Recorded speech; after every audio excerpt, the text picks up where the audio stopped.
الحمد لمن قدر خيرا وخبالا الحمد لمن قدر خيرا وخبالا والشكر لمن صور حسنا وجمالا والشكر لمن صور حسنا وجمالا فرد صمد عن صفة خلق بري رب عزلي خلق الخلق كمالا لا زد ولا ند ولا حد لمولى لا زد ولا ند ولا حد لمولى الآن كما كان ولن يلق زوالا الآن كما كان ولن يلق زوالا নবী ছিলেন পৃথিবীর সবচাইতে বড় মুত্তাকি।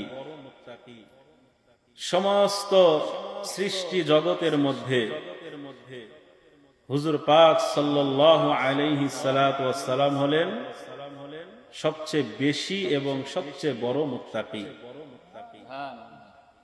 আমার আপনার নবীর চাইতে বড় মুত্তাকি, বড় আল্লাহওয়ালা, আল্লাহ ভীরু পৃথিবীতে আর কোনোদিন আসে নাই, আসবেও না।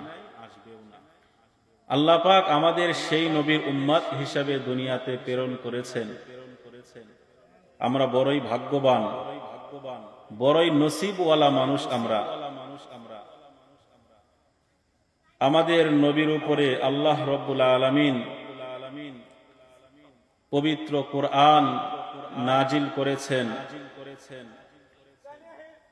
যেই কোরআনে আল্লাহ পাক রব্বুল আলামিন মুমিনদেরকে নসিহত করেছেন, মুমিনদেরকে আল্লাহ রব্বুল আলামিন তার নিজ সম্পর্কে ভয় করার কথা নির্দেশ করেছেন। আল্লাহ পাক রব্বুল আলামিন বান্দাকে বলতে থাকে, তুমি যাই কিছু করো, তুমি যেখানেই যাও, যেভাবেই চলো, আমাকে ভয় করো।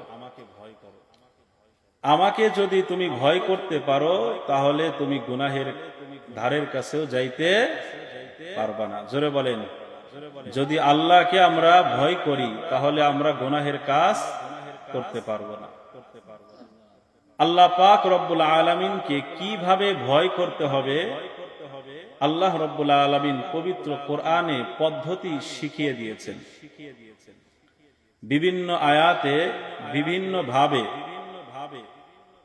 শুধুমাত্র খাস করে নির্দিষ্ট করে সমগ্র সৃষ্টি জগতের মধ্য থেকে আল্লাহ রব্বুল আলামিন আলাদাভাবে মুমিনদেরকে ভয় করার নির্দেশ দিয়েছেন।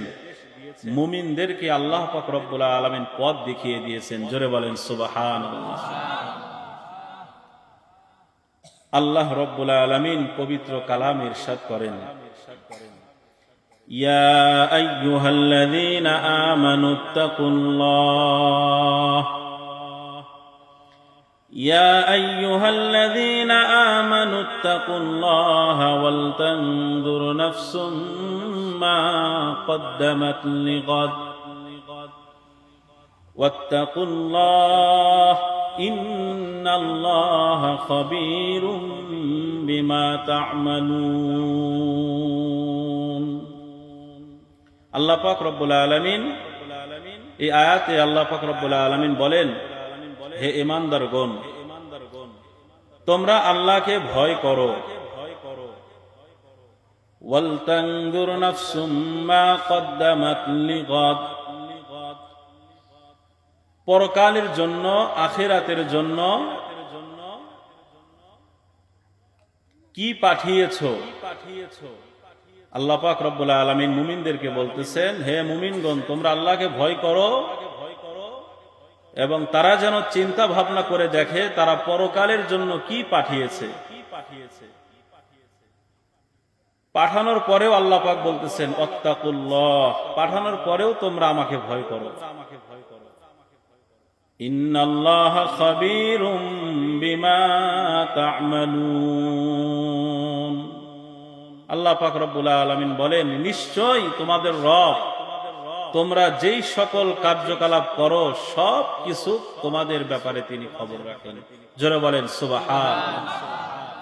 আমরা গোপনে প্রকাশ্যে দিলে দিলে অন্তরে এমনকি কোনো কাজ আমরা করিই নাই, শুধু চিন্তা করেছি, আল্লাহ পাক রব্বুল আলামিন সে সম্পর্কেও জানেন।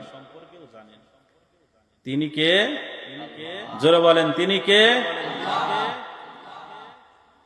আল্লাহ তাআলা পবিত্র কালামের মধ্যে ইরশাদ করেন, ইয়া আইয়ুহাল্লাযীনা আমানুত্তাকুল্লাহা হাক্কা তুকাতিহি ওয়া লা তামুতুন্না ইল্লা ওয়া আনতুম মুসলিমুন। আল্লাহ পাক এই আয়াতেও বলতেছেন, হে মুমিনগণ, হে ঈমানদারগণ, তোমরা আল্লাহকে ভয় করো, ভয় করার মতো ভয় করো। আল্লাহ তাআলা ভয়ের পদ্ধতি বান্দাকে শিখিয়ে দিচ্ছেন, তোমরা আল্লাহকে ভয় করার মতো ভয় করো। ওয়ালা তামুতুন্না ইল্লা ওয়া আনতুম মুসলিমুন। মুসলমান না হয়ে মৃত্যুবরণ করবে না। তার মানে মৃত্যুবরণ করার আগে আল্লাহকে ভয় করার কথা বলা হয়েছে। কবরে যাওয়ার আগে আল্লাহকে ভয় করার কথা বলা হয়েছে। অপর আয়াতে আল্লাহ পাক রব্বুল আলামিন বলেন, আইয়ুহাল্লাযীনা আমানুত্তাকুল্লাহা ওয়া কুনু মা'আস সাদিকিন। হে ঈমানদারগণ, আল্লাহকে ভয় করো এবং নেককারদের সাথী হয়ে যাও। অর্থাৎ নেককারদের সাথী হওয়ার আগে আল্লাহকে ভয় করো। যত জায়গায় আল্লাহ পাক রব্বুল আলামিন বান্দাকে ভয়ের কথা বলছেন, সব জায়গাতেই আল্লাহকে ভয় করার কথা আগে বলেছেন। কারণ আমি যদি একটা গুনাহের কাজ করতে যাই, আমার ভিতরে যদি আল্লাহর ভয় না থাকে, তাহলে তো আমি গুনাহের কাজ থেকে ফিরতে পারবো না। তার মানে বোঝা গেল আল্লাহর ভয় আগে আমাদের দিলের মধ্যে গেঁথে নিতে হবে, তাহলে আমরা দুনিয়ার সকল অন্যায় পাপের কাছ থেকে আমরা বিরত থাকতে পারব। ভূমিকাতে আপনাদেরকে একটু বুঝাইলাম যে আল্লাহ তাআলার ভয় যদি দিলে থাকে, সমস্ত গুনাহ থেকে আল্লাহ পাক রব্বুল আলামিন বান্দাকে হেফাজত করেন।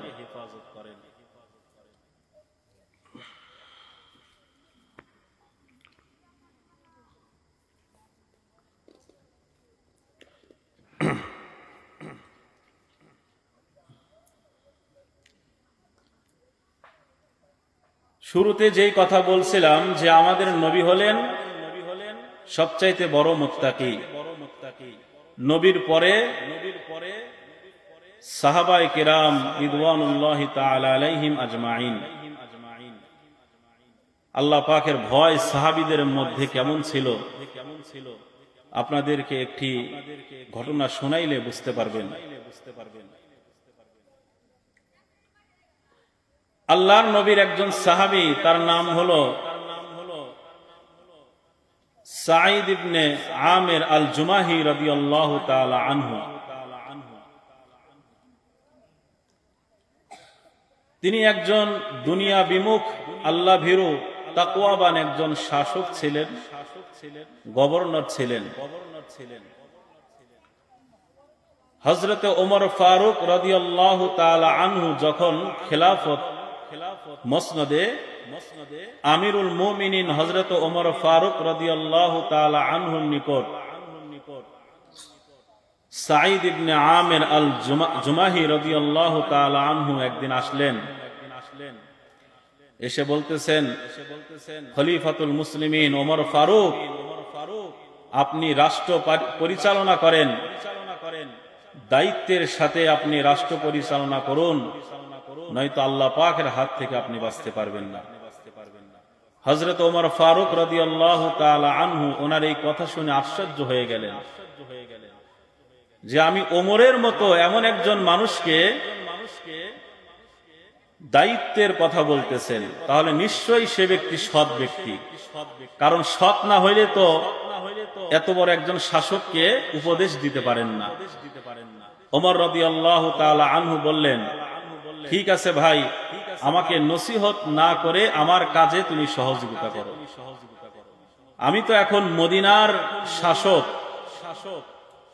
তোমাকে আমি সিরিয়ার হিমসের গভর্নর হিসাবে নিযুক্ত করলাম, তুমি সেখানে যাও, তুমি রাষ্ট্রীয় কাজ তুমি পরিচালনা করো। ওই সময় সিরিয়ার একটি অঞ্চলের নাম হলো হিমস, অনেক ধনী একটা এলাকা, ধনী একটি অঞ্চল। সাঈদ ইবনে আমের আল জুমাহি রাদিয়াল্লাহু তাআলা আনহুকে সেখানে গভর্নর হিসেবে পাঠিয়ে দিলেন।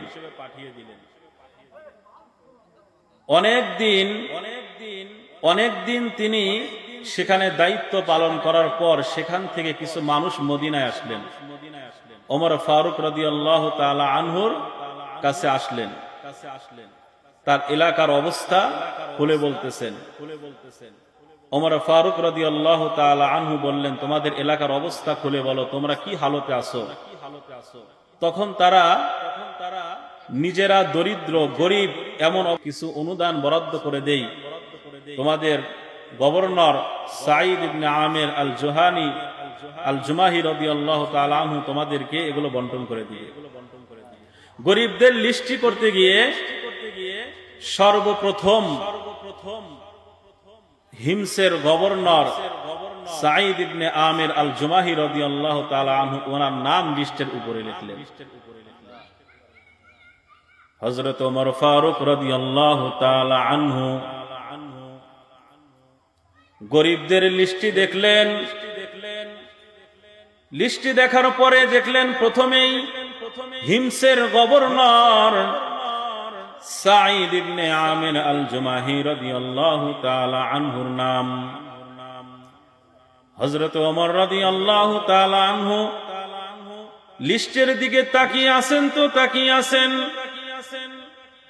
চোখ নিচের দিকে নামে না। ওমর রাদিয়াল্লাহু তাআলা আনহু জিজ্ঞেস করলেন, তোমাদের গরিবদের মধ্যে তোমাদের গভর্নর বুঝি সবচেয়ে বেশি গরিব, তার নাম সবার উপরে? হিমসের মুসলমানেরা বললেন, আমিরুল মুমিনিন, আমাদের গভর্নর সবচাইতে বেশি গরিব, তিনি মাঝে মধ্যে না খেয়ে রাতে ঘুমায়া থাকে। হযরত ওমর ফারুক রাদিয়াল্লাহু তাআলা আনহু সাথে সাথে 1000 স্বর্ণ মুদ্রা তাদেরকে দিয়ে পাঠিয়ে দিলেন। মদিনার রাষ্ট্রদূতের মাধ্যমে হিমসের শহরের ভিতরে পাঠিয়ে দিলেন 1000 স্বর্ণ মুদ্রা। চিঠির মধ্যে লিখে দিলেন, 1000 স্বর্ণ মুদ্রা আমার সাঈদের জন্য দিয়ে দিবা। হিমসে কাফেলা পৌঁছানোর পর সাঈদ ইবনে আমির আল জুমাহি রাদিয়াল্লাহু তাআলা আনহু যখন 1000 স্বর্ণ মুদ্রার প্যাকেট খুললেন, চিৎকার দিয়ে তখন বললেন, ইন্না লিল্লাহি ওয়া ইন্না ইলাইহি রাজিউন। ঘরের ভিতর থেকে বিবি ডাক দিয়া বলেন, স্বামী গো, আপনি এত জোরে ইন্না লিল্লাহ বললেন, মদিনার শাসক আমিরুল মুমিনিন হযরত ওমর ফারুক ইন্তেকাল করেছে। কয় না, তার চাইতেও বেশি মারাত্মক। তাহলে কি কোনো মুসলমান যুদ্ধের ময়দানে শহীদ হয়েছে? না, তার চাইতেও বেশি মারাত্মক। সাঈদ ইবনে আমির আল জুমাহি রাদিয়াল্লাহু তাআলা আনহু বললেন, ও বিবি, আমার ঘরে 1000 স্বর্ণ মুদ্রা পাঠানো হয়েছে, আমি তার জন্য চিন্তিত না, আমি তার জন্য চিন্তিত নয়। আমি এই জন্য চিন্তা করি, ফিকির করি, গবেষণা করি, ভয় পাই, আমার ঘরে দুনিয়া ঢুকিয়ে দেওয়া হয়েছে আখিরাত বরবাদ করার জন্য।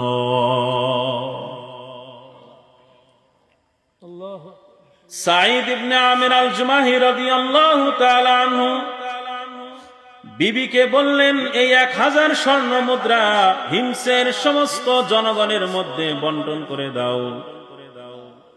সাথে সাথে বিবি 1000 স্বর্ণ মুদ্রা হিমসের জনগণের মধ্যে বিলি করে দিলে।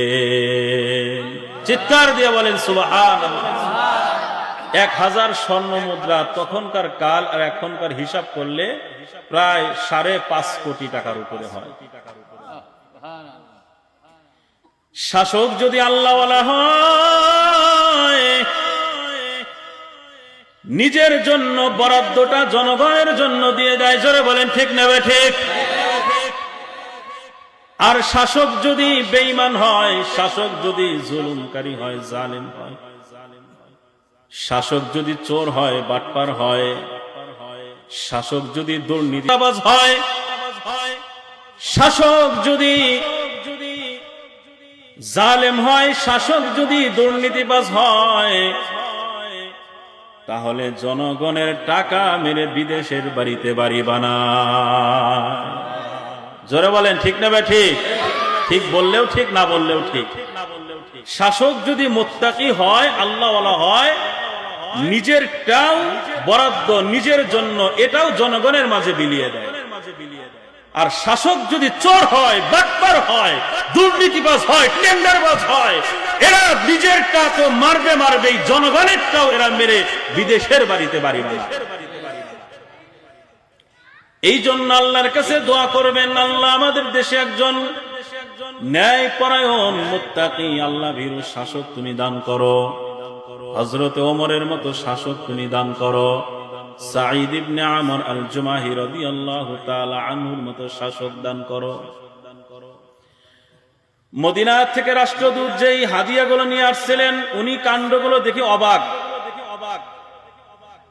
উনি দেখলেন সাঈদ ইবনে আমর তো সাধারণ একজন মানুষ না, তিনি একজন অসাধারণ মানুষ। অসাধারণ মানুষ হবে না কেন? এরা তো নবীর সাহাবী, নবীকে কাছ থেকে দেখেছে, নবীর প্রিয় সাহাবী, এরা সবচাইতে বড় মুত্তাকি। হযরত ওমর ফারুক রাদিয়াল্লাহু তাআলা আনহুর কাছে গিয়ে বলতেছে, তিনি একজন অসাধারণ মানুষ, নিজের বরাদ্দ 1000 স্বর্ণ মুদ্রা মানুষের কাছে বিলিয়ে দিছে।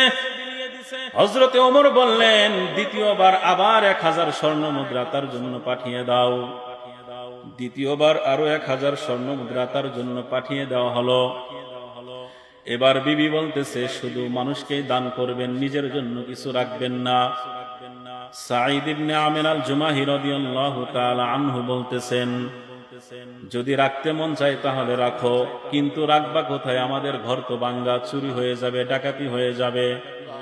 এর চাইতে ভালো হয় ধনী কোনো মানুষের কাছে রেখে আসি, যখন আমাদের বিপদ হবে তখন তার কাছ থেকে নিয়ে আসব। বিবি বললেন, ঠিক আছে। সাঈদ ইবনে আমর আল জুমাহি রাদিয়াল্লাহু তাআলা আনহু বললেন, দুনিয়ার কার কাছে আমানত রাখবো, কার কাছ থেকে চাইবো? বরঞ্চ আমার আল্লাহর রাস্তায় খরচ করে দেই, আল্লাহর কাছে আমানত রাখি। হাসরের ময়দানে যখন বিপদে পড়ে যাব, আল্লাহ তাআলার কাছ থেকে চেয়ে নিব। আলহামদুলিমান কদ্দারা খায়রাও ওয়া খাবালা, আলহামদুলিমান কদ্দারা খায়রাও ওয়া খাবালা, والشكر لمن صور حسنا وجمالا، والشكر لمن صور حسنا وجمالا، فرد صمد عن صفة خلق بري، رب عزلي خلق الخلق كمالا، لا زد ولا ند ولا حد لمولى، لا زد ولا ند ولا حد لمولى، الآن كما كان ولم يلق زوالا، الآن كما كان ولم يلق زوالا। এবার মদিনার রাষ্ট্রদূত আবার ফিরে গেলেন মদিনায়। ওমর ফারুক রাদিয়াল্লাহু তাআলা আনহু কে গিয়ে বলতেছেন, আমিরুল মুমিনিন, আপনি কাদের কাছে আমাকে পাঠিয়েছেন? তারা তো সাধারণ কোনো মানুষ না, অসাধারণ মানুষ, ফেরেশতার মতো মানুষ। এবারের 1000 স্বর্ণ মুদ্রাও আল্লাহর রাস্তায় বিলি করে দিয়েছে। ওমর ফারুক রাদিয়াল্লাহু তাআলা আনহু সাহাবীদেরকে বললেন, কাফেলা রেডি করো, চলো আমরা হিমস যাব, চলো আমরা সিরিয়ায় যাব। আমার নবীর সাহাবী, আমার ভাই সাঈদকে আমি দেখতে যাব, এমন আল্লাহওয়ালা মানুষ। হযরত ওমর ফারুক রাদিয়াল্লাহু তাআলা আনহু কেঁদে ফেললেন, কাফেলা রেডি করলেন। হিমসের মানুষ সকলেই আনন্দিত, আন্দোলিত হয়ে গেলেন। হিমসের মানুষজন সবাই খুশি হয়ে গেলেন। সকলেই বললেন, ফারুকে আজম, আমাদের খলিফা ওমর ফারুক আসবেন। সবাই আনন্দিত, মহাসমাবেশ, জনসমাবেশের আয়োজন করলেন। ওমর ফারুক রাদিয়াল্লাহু তাআলা আনহু কাফেলা নিয়ে হিমসের মধ্যে প্রবেশ করলেন। সামনে অনেক জনগণ, ওমর ফারুক রাদিয়াল্লাহু তাআলা আনহুর সাথে সাঈদ বসা। হযরত ওমর বললেন, আমি তো আমার রাষ্ট্রদূতের কাছ থেকে শুনেছি, আমার খাদেমের কাছ থেকে শুনেছি সাঈদের ব্যাপারে। এবার আমি জনগণের মাঝখানে একটু পরীক্ষা করতে চাই, সাঈদ আসলে কেমন মানুষ। ওমর ফারুক রাদিয়াল্লাহু তাআলা আনহু জনগণকে উল্লেখ করে বললেন, উদ্দেশ্য করে বললেন, ও হিমসের জনগণ, তোমরা বলো তো সাঈদ কেমন মানুষ। জোরে বলেন সুবহানাল্লাহ। হযরত ওমর আসছে গভর্নরকে পরীক্ষা করার জন্য, জনগণকে জিজ্ঞেস করতেছে, বলো তো সাঈদ কেমন মানুষ। মহাসমাবেশের মধ্য থেকে একজন মানুষ দাঁড়িয়ে গেলেন, বললেন, হুজুর, ওনার ব্যাপারে তেমন কোনো অভিযোগ নাই, তবে একটা অভিযোগ। ওমর রাদিয়াল্লাহু তাআলা আনহু বললেন, বলো তো দেখি কি অভিযোগ তোমার কাছে। লোকটি দাঁড়িয়ে বললেন, হুজুর, আমাদের গভর্নর সাঈদ ইবনে আমির আল জুমাহি মাসে 30টি দিন অফিসে আসে, কিন্তু একটা দিন অফিসে আসে না। 30 দিনের মধ্যে একদিন তিনি আসেন না। মাসের মধ্যে তিনি একদিন তিনি অফিসে অনুপস্থিত। ওমর ফারুক রাদিয়াল্লাহু তাআলা আনহু অভিযোগ শুনে সাঈদকে জিজ্ঞেস করলেন, ও সাঈদ, বলো কি জন্য তুমি একদিন অফিসে আসো না, সরকারি কাজ তুমি একদিন কি জন্য করো না। আল্লাহর নবী সাহাবী সাঈদ ইবনে আমির আল জুমাহি রাদিয়াল্লাহু তাআলা আনহু চোখের পানি ছেড়ে দিয়ে কান্না করলেন। হুজুর, বলতে লজ্জা লাগে, তারপরেও বলি, যেহেতু প্রশ্ন করেছেন জনসম্মুখে। আমার গায়ে যেই পরনের কাপড় দেখেন, একটা পরি, একটা গায়ে দেই, একটা পরনের, একটা আমি চাদরের মতো গায়ে দেই, এই দুইটা আমার পরনের কাপড়। মাসের 29 দিন খেলাফতের দায়িত্ব, জনগণের দায়িত্ব পালন করতে গিয়ে আমার কাপড় ময়লা হয়ে যায়। আমি মাসের একটা দিন আমি একটা কাপড় ধুয়ে দেই, তারপরে শুকায়া যায়, আবার ওইটা ধুয়ে দেই, ওইটা পরি, এরকম ভাবে একটা দিন আমার চলে যায়। হুজুর, যেই লোকটি অভিযোগ করেছে ওনার অভিযোগ মিথ্যে। উনি হয়তো সকালে এসেই চলে যান, কিন্তু আমি আসি পরে, হয়তো বিকেলের দিকে চলে আসেন। হুজুর, আমার পরনের কাপড়, একটা কাপড় সারাদিন শুকাইতে লাগে, একটা কাপড় ধুয়ে দেই, একটা কাপড় পরি, আবার ওইটা ধুয়ে দেই, পরেরটা পরি, এই জন্য আমি মাসে একদিন উপস্থিত হইতে পারি না। হযরত ওমর রাদিয়াল্লাহু তাআলা আনহু তো বুঝতে পারলেন অভিযোগের ধরন কেমন। এটা তো অভিযোগ না, এটা একটা মিথ্যা অভিযোগ। আর একজন দাঁড়িয়ে গেছে, হুজুর, ওনার নামে আরেকটি অভিযোগ আছে, বলো কি অভিযোগ। উনি দাঁড়িয়ে বললেন, হুজুর, আমাদের খলিফা, আমাদের গভর্নর, উনি দিনের বেলা অফিসে আসেন, সরকারি কাজ করেন, কিন্তু রাতের বেলা তাকে পাওয়া যায় না, রাতের বেলা তিনি আসেন না। ওমর ফারুক রাদিয়াল্লাহু তাআলা আনহু দাঁড়িয়ে বললেন, বলো সাঈদ, তুমি রাতের বেলা কেন আসো না। এবার এবার সাঈদ ইবনে আল জুমাহি রাদিয়াল্লাহু তাআলা আনহু, সাঈদ ইবনে আমির আল জুমাহি রাদিয়াল্লাহু তাআলা আনহু বললেন, হুজুর আমি দিনের বেলা আল্লাহ পাক রব্বুল আলামিনের মাখলুক মানুষের খেদমত করি, আর যেই মাখলুক আর যেই আল্লাহ রব্বুল আলামিন আমাকে সৃষ্টি করেছেন, যেই আল্লাহ আমাকে বানিয়েছেন, আমি রাতের বেলা ওই আল্লাহ পাকের ইবাদত করি। চিৎকার দিয়ে বলেন সুবহানাল্লাহ। হুজুর রাতের বেলা আমি আমার মালিকের ইবাদত করি, আমি দুনিয়ার কোনো মানুষের সাথে দেখা দেই না। রাতের বেলা আমি তাহাজ্জুদের নামাজ পড়ি, রাতের বেলা আমি আল্লাহর দরবারে কান্না করি, আর দিনের বেলা আল্লাহ পাকের মাখলুক বান্দার জনগণের খেদমত করি। হুজুর এই জন্য আমি রাতের বেলা সরকারি কাজের জন্য বাহিরে বের হইতে পারি না।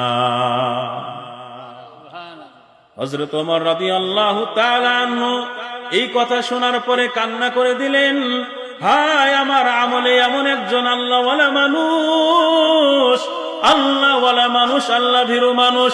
হে দুনিয়ার মুসলমান, আমাদের নিজেদের দিকে চিন্তা করেন, নিজেদের দিকে আমরা চিন্তা করি।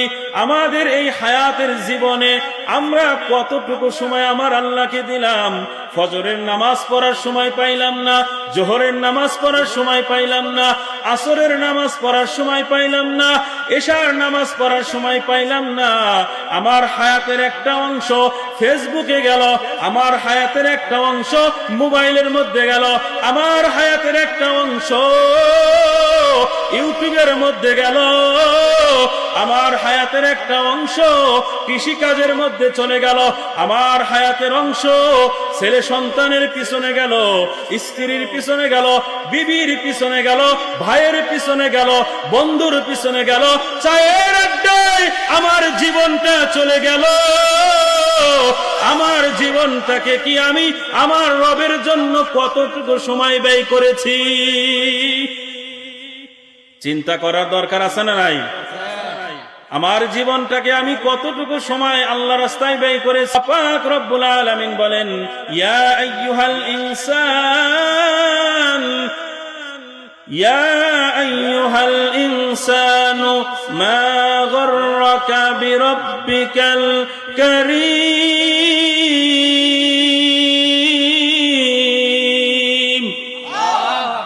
আল্লাহ পাক রব্বুল আলামিন ডাক দিয়ে বলেন, হে মানুষ, দুনিয়ার কোন জিনিস তোমাকে ধোঁকায় ফেললো তোমার কারীম রব থেকে? দুনিয়ার কোন জিনিস তোমাকে ধোঁকায় ফেললো? কোন সম্পদ, কোন ব্যবসা, কোন ক্ষমতা, কোন স্ত্রী সন্তান তোমাকে দুনিয়ার সকল কাজের ব্যাপারে, আখিরাতের ব্যাপারে তোমাকে ধোঁকায় ফেললো? তোমার কারীম রব সম্পর্কে ধোঁকায় ফেললো। দুনিয়ার সব জায়গায় তুমি সময় দাও, তোমার মালিক আল্লাহকে সময় দেওয়ার তোমার সুযোগ নাই। কথা বলেন ঠিক না? ঠিক। আল্লাহকে সময় দেওয়ার আমাদের সুযোগ নাই। এমনও মানুষ আমাদের মধ্যে আছে 30 বছর হয়ে গেছে, নামাজ পড়া শিখি নাই, সূরা ফাতিহা ভালো করে শিখি নাই, কিভাবে ওযু করতে হয় ওযু করা শিখি নাই।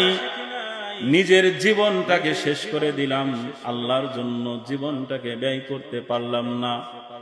সাঈদ ইবনে আমির আল জুমাহি রাদিয়াল্লাহু তাআলা আনহু বললেন, খলিফা ওমর, রাতের বেলা আমার মালিকের সময় দেই, আর দিনের বেলা মালিকের সৃষ্টি মাখলুকের জন্য সময় দেই। হযরত ওমর বুঝলেন অভিযোগ তো একটাও খাটে না, নাকি বলেন?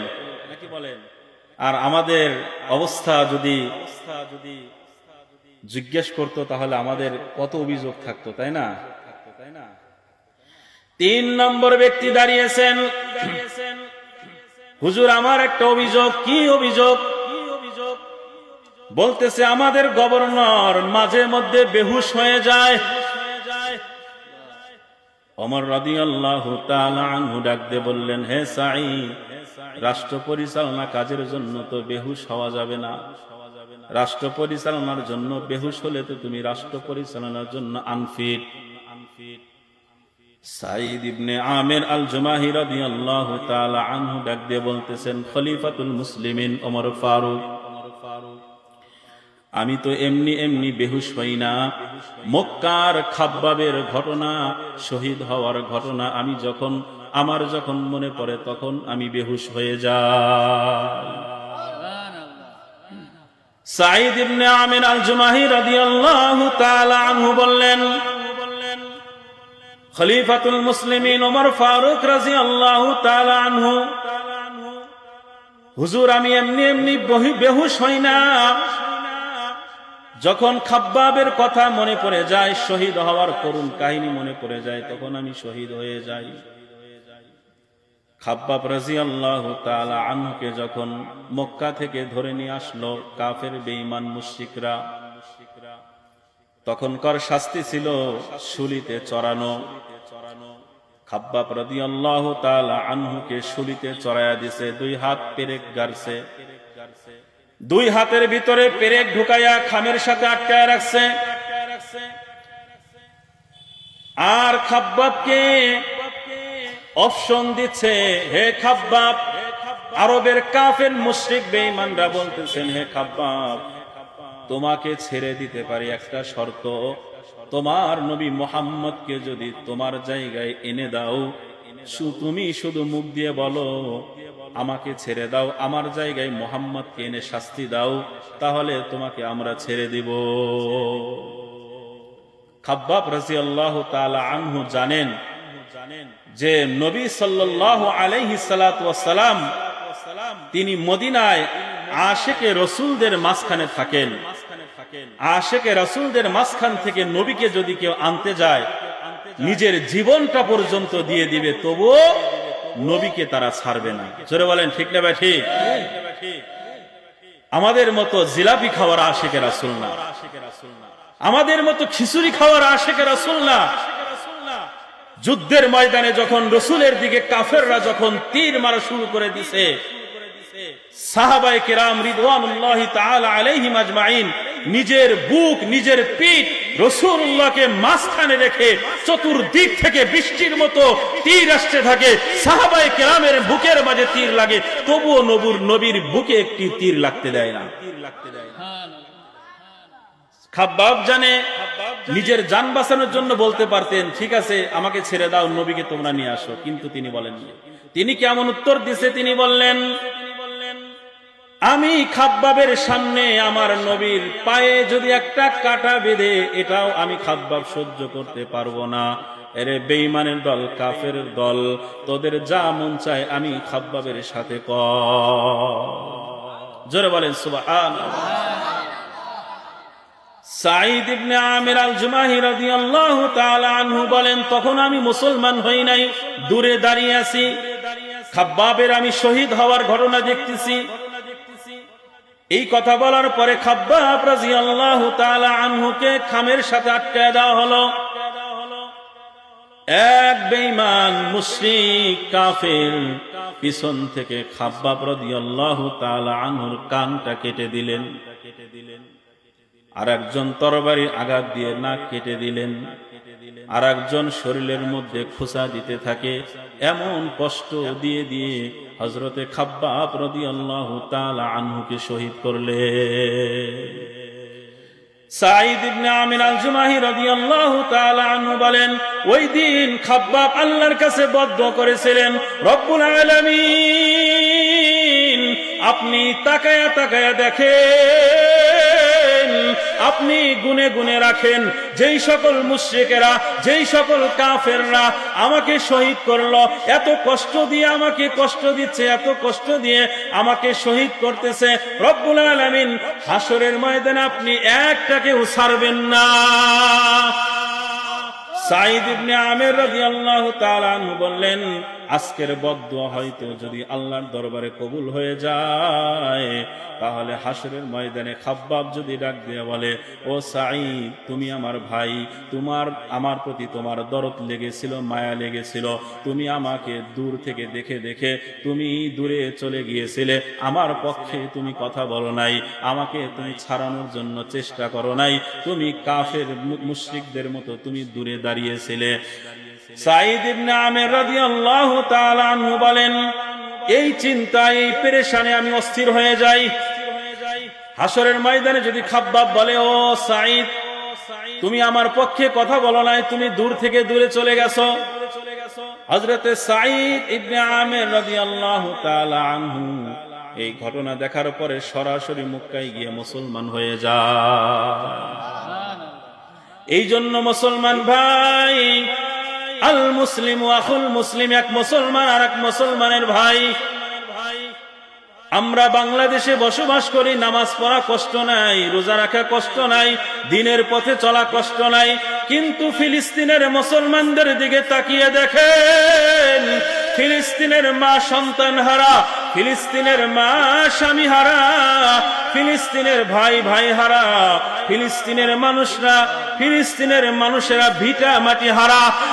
কাশ্মীরের যুবতী বোনদেরকে দেখেন, তারা ইজ্জত হারা। আরাকানের মুসলমানদেরকে দেখেন, তারা নিজেদের জীবনটাকে ইসলামের জন্য কুরবান করে দিচ্ছে।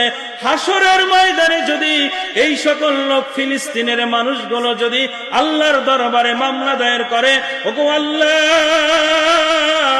বাংলাদেশে আমার মুসলমান ভাই, বাংলাদেশে আমার মুসলমান ভাই ছিল, আমার জন্য কিছুই করতে পারে নাই, আমার জন্য দোয়াটাও করতে পারে নাই, আমার জন্য আফসোস করতে পারে নাই, আমার জন্য ময়দানে নামতে পারে নাই। হাসরের ময়দানে আমরা কি জবাব দিব? ওগো আল্লাহর বান্দারা, হাসরের ময়দানে আমরা ফিলিস্তিনের মুসলমানদের জন্য আমরা কি জবাব দিতে পারবো? বলেন, পারবো জবাব দিতে? ফিলিস্তিনের মুসলমান যদি হাসরের দিন, হাসরের ময়দানে যদি মামলা দায়ের করে, আল্লাহ আমাদের জন্য বাংলাদেশের মুসলমান কিছুই করে নাই, তাহলে আমাদের উপায় থাকবে না। সাঈদ ইবনে আমির আল জুমাহি রাদিয়াল্লাহু তাআলা আনহু ঘটনা খুলে বললেন। ওমর ফারুক রাদিয়াল্লাহু তাআলা আনহু চোখের পানি ছেড়ে দিয়ে কান্না করলেন, হায় হায়, এমন মানুষ আমার খেলাফতকালে বসবাস করে, এমন মানুষ আমার খেলাফতকালে বসবাস করে। হযরত ওমর ফারুক রাদিয়াল্লাহু তাআলা আনহু কান্নায় ভেঙে পড়লেন। এই সব সাহাবীরা ছিলেন মুত্তাকি, আল্লাহ ভীরু। এদের ভিতরে আল্লাহ তাআলার এমন ভয় ছিল, তাম দুনিয়াও যদি তাদের হাতে তুলে দেওয়া হতো, তবুও আল্লাহ পাকের হুকুমই তাদের জন্য সবচাইতে বড় ছিল। আমাদের প্রত্যেকেরই মুত্তাকি হওয়া দরকার, প্রত্যেকেরই আল্লাহওয়ালা হওয়া দরকার। যদি আমরা আল্লাহওয়ালা হইতে পারি, মুত্তাকি হইতে পারি, তাহলে দুনিয়ার সমস্ত গুনাহ থেকে আমরা বেঁচে থাকতে পারবো। আল্লাহ রাব্বুল আলামিন পবিত্র কালামের মধ্যে ইরশাদ করেন, ইয়া আইয়ুহাল্লাযীনা আমানুত্তাকুল্লাহ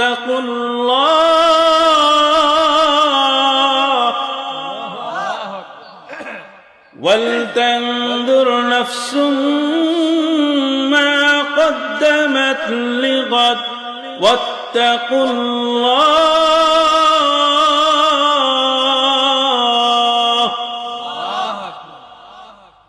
إن الله خبير بما تعملون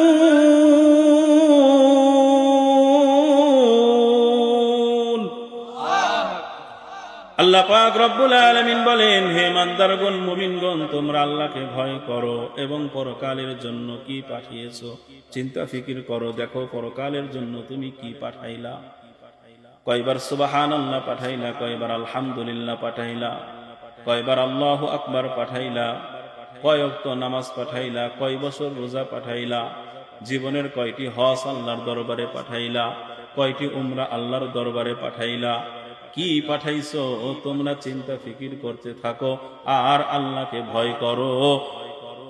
ইন্নাল্লাহা খাবীরুম বিমা তা'মালুন, নিশ্চয়ই আল্লাহ পাক রব্বুল আলামিন তোমাদের সমস্ত কার্যকলাপের খবর রাখে। আল্লাহ পাক রব্বুল আলামিন আমাদের সব কিছুর খবর রাখেন, সবকিছু তিনি দেখেন। তাহলে আমাদের চিন্তা ফিকির করে সামনে আগানো দরকার না?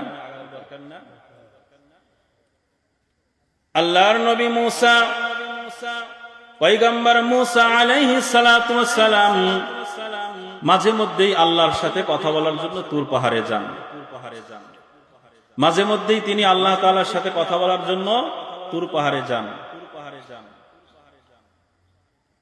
পয়গম্বর মূসা আলাইহিস সালাতু ওয়াস সালাম আল্লাহ তাআলার সাথে কথা বলার জন্য তুর পাহাড়ের দিকে রওনা দিলেন। পাহাড়ে পৌঁছানোর আগে দিলের ভিতরে স্ত্রী পুত্র ছেলে সন্তান পরিবারের জন্য মায়া চলে আসলো। পয়গম্বরের দিলের ভিতরে চিন্তা চলে আসলো, আমি তো আল্লাহ তাআলার সাথে কথা বলার জন্য যাচ্ছি, জানি না কয়দিন আল্লাহ তাআলা আমাকে কথা বলার জন্য আটকায়া রাখে। আমার পরিবারের জন্য, আমার ছেলে সন্তানের জন্য কিছুই ব্যবস্থা করে আসলাম না। পয়গম্বর মূসা তুর পাহাড়ের দিকে গেলেন। আল্লাহ পাক রব্বুল আলামিন পয়গম্বর মূসাকে লক্ষ্য করে বললেন, ও মূসা, তুমি এসেছো, তোমার হাতে যে লাঠি, এই লাঠি দ্বারা তুমি এই পাথরকে আঘাত করো, পাথরের উপরে বাড়ি দাও। পয়গম্বর মূসা আলাইহিস সালাতু ওয়াস সালাম লাঠি দ্বারা পাথরে বাড়ি দিলেন। পাথর ফেটে পাথরের ভিতর থেকে পাথর বের হলো। পয়গম্বর মূসা আলাইহিস সালামের লাঠি ছিল একটি মুজিজার লাঠি। এই লাঠি দ্বারা যদি পানিতে বাড়ি দিত রাস্তা হয়ে যাইত, পাথরে বাড়ি দিলে ঝর্ণা হইত, লাঠি ছেড়ে দিলে সাপ হয়ে যাইত। পয়গম্বরের মুজিজার লাঠি। আল্লাহ পাক রব্বুল আলামিন পয়গম্বর মূসাকে বললেন, বন্ধু, তোমার লাঠি দ্বারা তুমি পাথরে বাড়ি দাও। লাঠি দ্বারা পাথরে বাড়ি দিলেন। পাথরের ভিতর থেকে একটি পাথর বের হলো। আল্লাহ পাক বললেন, ওই পাথরটাও তুমি বাড়ি দাও। ওই পাথরটাও বাড়ি দিলেন। তার ভিতর থেকে আরেকটি পাথর বের হলো।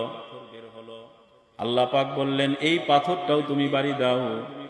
পয়গম্বর মূসা ওই পাথরটাও বাড়ি দিল। তার ভিতর থেকে একটা পাথর বের হলো। তার ভিতর থেকে একটা সাদা পাথর বের হলো। আল্লাহ পাক রব্বুল আলামিন বললেন, পয়গম্বর মূসা, এই সাদা পাথরটাও তুমি বাড়ি দাও। পয়গম্বর মূসা মুজিজার লাঠি দ্বারা সাদা পাথরটাও বাড়ি দিলেন। বাড়ি দেওয়ার সঙ্গে সঙ্গে দেখলেন পাথরের ভিতরে একটা বসত বাড়ি ঘর।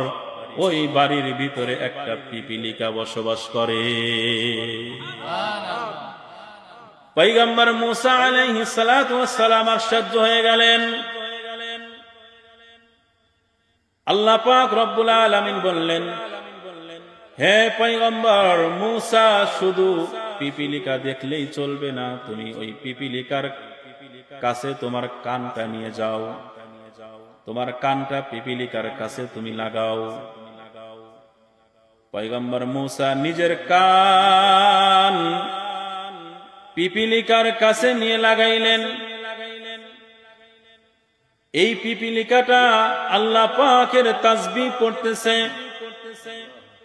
সুবহানা মান সামিআ কালামি ওয়া সুবহানা মান রাআনি ওয়া সুবহানা মান রাযাকানি। ওই পিঁপড়া নিজের জবান দিয়ে বলতেছে, পয়গম্বর মূসা,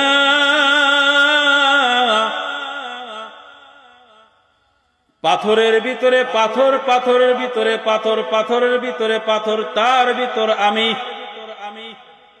এই পাথরের ভিতর থেকেও আল্লাহ পাক রব্বুল আলামিন আমার সব কথা শোনে। চিৎকার দিয়ে বলেন সুবহানাল্লাহ। শুধু তাই না, পাথরের ভিতরেও আল্লাহ পাক আমাকে দেখেন। শুধু তাই না, পাথরের ভিতরে আল্লাহ পাক আমাকে রিজিক পৌঁছান। পয়গম্বর মূসা আলাইহিস সালাতু ওয়াস সালাম আশ্চর্য হয়ে গেলেন।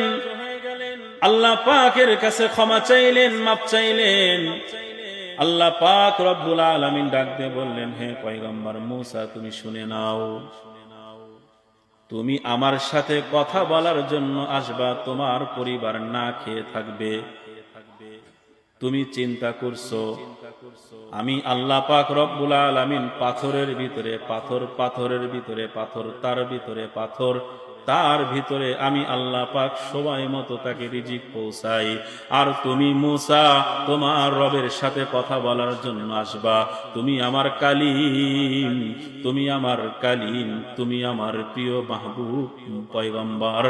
তোমার ঘরে খাবার নাই, তোমার ঘরে রিজিক নাই, তুমি কেমনে চিন্তা করলা তোমার পরিবারকে আমি না খাওয়ায়া রাখবো? তুমি কেমনে চিন্তা করলা তোমার পরিবারকে আমি রিজিক না পৌঁছাবো? পয়গম্বর মূসা আলাইহিস সালাতু ওয়াস সালাম সিজদায় পড়ে গেলেন, আল্লাহ তাআলার কাছে মাফ চাইলেন, ক্ষমা চাইলেন। আল্লাহ পাক রব্বুল আলামিন বান্দার দিলের অবস্থা সবকিছু জানেন, সবকিছু তিনি খবর রাখেন। বান্দা মনে মনে কি ভাবে, কি চিন্তা ভাবনা করে, সবকিছু আমার আপনার আল্লাহ জানে। কি বলেন, জানেন না? আল্লাহ পাক রব্বুল আলামিন সবকিছুই তিনি জানেন, সবকিছুই তিনি বোঝেন। আমি কখন নেকের কাজ করতে যাই, আমি কখন নেকের কাজের নিয়ত করি, তখনও আল্লাহ পাক রব্বুল আলামিন বোঝেন, তিনি খবর রাখেন। আমি কখন গুনাহের কাজের জন্য বের হই, তখনও আল্লাহ পাক রব্বুল আলামিন খবর রাখেন, তিনি বোঝেন। তিনি হলেন আলিমুল গায়ব, তিনি বান্দার সব সম্পর্কে তিনি খবর রাখেন। এই জন্য আল্লাহ পাকের প্রিয় বান্দারা, আমাদের জীবনের হায়াত খুবই অল্প, খুবই কম সময়।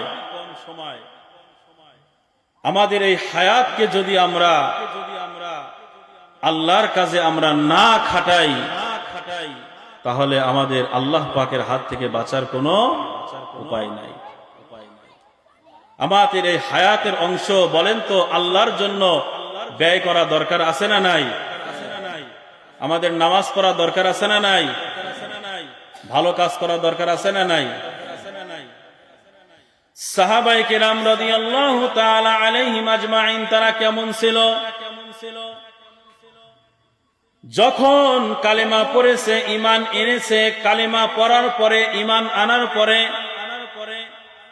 মৃত্যু পর্যন্ত আর কোনদিন সাহাবায়ে কেরাম গুনাহের কাজে যান নাই, গুনাহের ধারের কাছেও যান নাই। নিজেদের জীবনটাকে সাজাইতে সাজাইতে, সুন্দর করতে করতে এমন পর্যায়ে নিয়ে গেছে, আল্লাহ পাক রব্বুল আলামিন সাহাবীদের আমল দেখে জান্নাতের সার্টিফিকেট দিয়ে দিছে।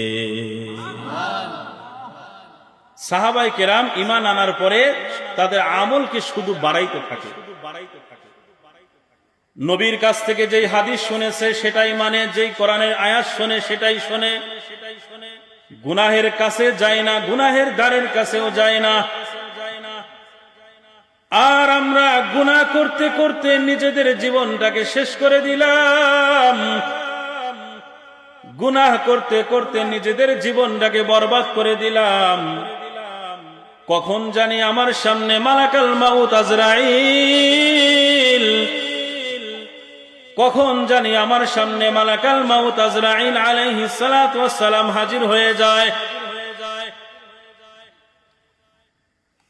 ওগো আল্লাহর বান্দারা, খুব খেয়ালের সাথে শোনেন, লক্ষ্য করে শোনেন। এখন যদি আমার সামনে মালাকাল মাউত আজরাইল আলাইহিস সালাতু ওয়াস সালাম চলে আসে, এখন যদি আমার চোখটা বন্ধ হয়ে যায়, খুব খেয়ালের সাথে শুনি, এখন যদি আমার চোখটা বন্ধ হয়ে যায়, আর দ্বিতীয়বার চোখ খোলার কিন্তু উপায় নাই।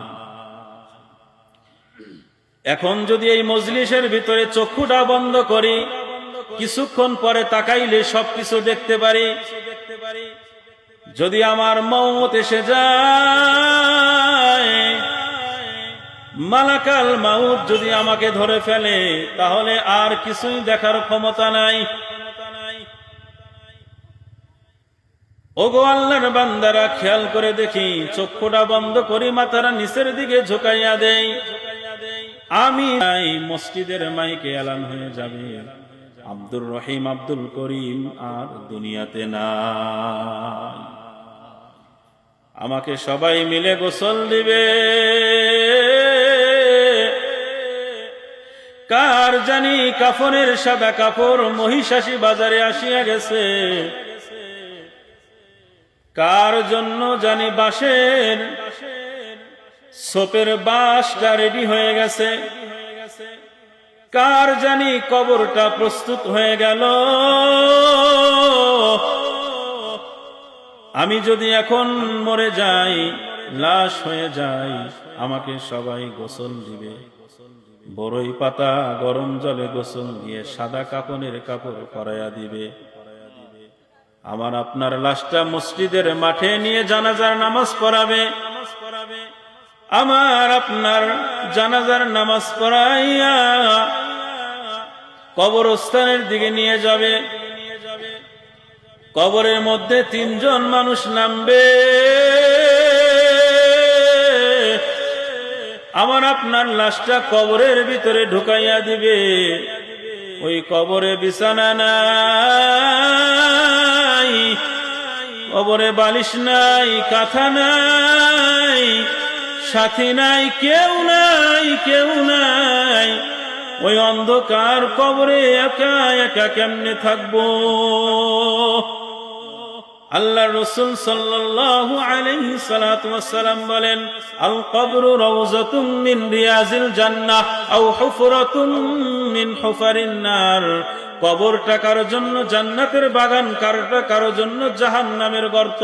খোদা না খাস্তা যদি আমার কবরটা যদি জাহান্নামের গর্ত হয়ে যায়, কবরের মধ্যে জাহান্নামের আগুন ধাউ ধাউ করিয়া জ্বলবে। কবরের মধ্যে 99টা সাপ, হাদিসের মধ্যে আসছে, ওই সাপ যদি একবার পৃথিবীতে নিঃশ্বাস ফেলতো, এই দুনিয়াতে আর কোনোদিন সবুজ ঘাসের মাথা উঠাইতে পারতো না। ওই সাপ যদি একবার মানুষকে ধ্বংসন করে, 70 গজ মাটির নিচে চলিয়া যাবে। এরে মুমিন, আল্লাহর ভয়ে চোখের পানি ছেড়ে দেই, আল্লাহর ভয়ে চোখের পানি ছেড়ে দেই। আল্লাহর নবী সাল্লাল্লাহু আলাইহি সাল্লাতু ওয়াসসালাম বলেন, ক্বালা রাসূলুল্লাহ সাল্লাল্লাহু আলাইহি ওয়াসাল্লাম, মান বাকা মিন খাশিয়াতিল্লাহি তিলকা হারামাল্লাহু আইনা আলান নার। আল্লাহর রাসূল সাল্লাল্লাহু আলাইহি সাল্লাতু ওয়াসসালাম ইরশাদ করেন, যেই ব্যক্তি জাহান্নামের ভয়ে, পরকালের ভয়ে, কবরের ভয়ে 1 ফোঁটা চোখের পানি তার চোখ থেকে নাকের ডগায় চলে আসবে, আল্লাহ পাক রব্বুল আলামিন তার জন্য জাহান্নামের আগুন হারাম করিয়া দেয়। ওগো আল্লাহর বান্দারা, চোখের পানি ছেড়ে দেই আর আল্লাহর দরবারে কান্না করি। ওই অন্ধকার কবরে আমরা একা একা কেমনে থাকবো? ওই অন্ধকার কবরে আমাদের ঈমান আমল নিয়ে যাওয়ার দরকার। ওই কবরে আমাদের নাজাতের কিছু জরিয়া বানিয়ে নিয়ে যাওয়া দরকার। জোরে বলেন ঠিক না বেঠিক? বাদশাহ হারুনুর রশিদ তার এলাকায় একদিন ঘোষণা করলেন, আমি একটি মসজিদ বানাবো। আমার এই মসজিদের সাথে কেউ টাকা পয়সা দান করতে পারবে না, আমি নিজে একাই বানাবো। মিস্ত্রি লাগিয়ে দিলেন। বাদশাহ হারুনুর রশিদের মসজিদ হয়ে গেল, সুন্দর মসজিদ হয়ে গেছে। স্বপ্নে যোগে বাদশাহ হারুনুর রশিদ দেখেন, ফেরেশতারা তাকে ডাক দেয়, যেই ব্যক্তি মসজিদ বানায় আল্লাহ তাআলা তার জন্য বালাখানা বানায়। বাদশাহ হারুনুর রশিদকে স্বপ্নে ফেরেশতারা দেখায়, ওগো বাদশাহ, আপনি দুনিয়াতে মসজিদ বানাইছেন, আল্লাহ পাক আপনার জন্য জান্নাতের ভিতরে বালাখানা বানাইছে। বাদশাহ হারুনুর রশিদ নিজের বালাখানা দেখেন পাশেরটা তার মতো আরেকটা বালাখানা। বাদশাহ হারুনুর রশিদ বললেন, ও ফেরেশতা, এই বালাখানাটা কার জন্য? ফেরেশতারা বললেন, এটা আপনার। মসজিদ বানানোর যেই জোগালে ছিল, মিস্ত্রি ছিল, তার জন্য বাদশার স্বপ্ন ঘুম ভেঙে গেল। পরের দিন সবাইকে দাওয়াত দিয়ে একসাথে করে বলতেছে, তোমাদের মধ্য থেকে একজন ব্যক্তিকে আমি স্বপ্নে দেখেছি, আল্লাহ পাক তাকে জান্নাতের ভিতরে ঘর বানায়া দিছে। কে কোন আমল করছো আমাকে বলো। আমি তো মসজিদ বানাইছি একা, তাহলে আমার জন্য একাই বালাখানা তৈরি হওয়ার দরকার ছিল। তাহলে আমার এলাকার ভিতরে, আমার এই জোগালের মধ্যে, আমার এই মিস্ত্রির মধ্যে তার আমার মতো হুবহুব আরেকটা মসজিদ বালাখানা বানানো হয়েছে। একজন মিস্ত্রি জোগালে দাঁড়িয়ে বলে, হুজুর আমিরুল মুমিনিন, আপনি নিষেধ করেছেন আমার মসজিদে কেউ যেন টাকা পয়সা দান না করে, আমি নিজে একক অর্থায়নে আমি মসজিদ বানাবো। এরকম অনেকে আছে না, নিজের টাকায় মসজিদ বানায়, কারো টাকা পয়সা নেয় না।